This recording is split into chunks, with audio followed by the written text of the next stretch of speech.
Mas masarap pa kaysa sa jowa mo. Ilagay ang french fries. Okay na ang french fries. Sunod na natin ang kamatis. Ilagay na natin ngayon ang ampalaya. Pagkatapos ay maglagay tayo ng piling-piling cherry. Quality cherry ito. Red na red, oh, diba? So, choice cuts na baka. Ayan. Ito baka po ito. Baka yan, baka. Sabi ng mga matatanda pag nagluluto ka, huwag mo raw itataktak na ganyan. Huwag mo daw gagawin yun. Kasi daw mag-aaway daw yung mga kumakain. So huwag niyong gagawin yun. Sabi nila. Hindi ko alam kung totoo.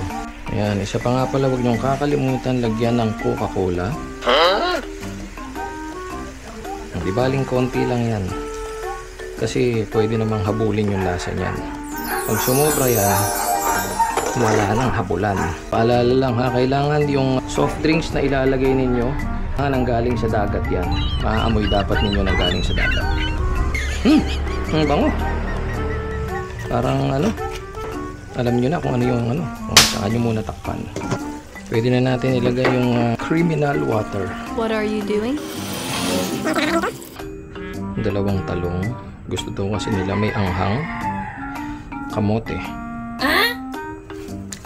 Siyempre, isama na rin natin itong tutong na kanin. What? Isasama ko rin sana itong dalawang bugkos na talahib na to. Kaso, wala na eh. Sobrang dry na. Tulad ng pagmamahal niya sa'yo. Super dry. Tulagyan natin ng konting Clorox. Pampabula sa ating nilalaban. Minsan kasi iba yung lasa ng Clorox eh. Lagay na natin ang dahon ng kamyas. The more na maraming dahon ng kamyas, the more na masarap. So, syempre, patayin na natin yung apoy. Luto na po ang ating beef carbonara. Spoon na pang taste. Sarap. Hindi siya ganong kagandahan. Pero sigurado naman ako, siya ay tunay na kasarapan. So, na. Syempre, mainit na paso. Pwede na. Tikman ng mapatunayan.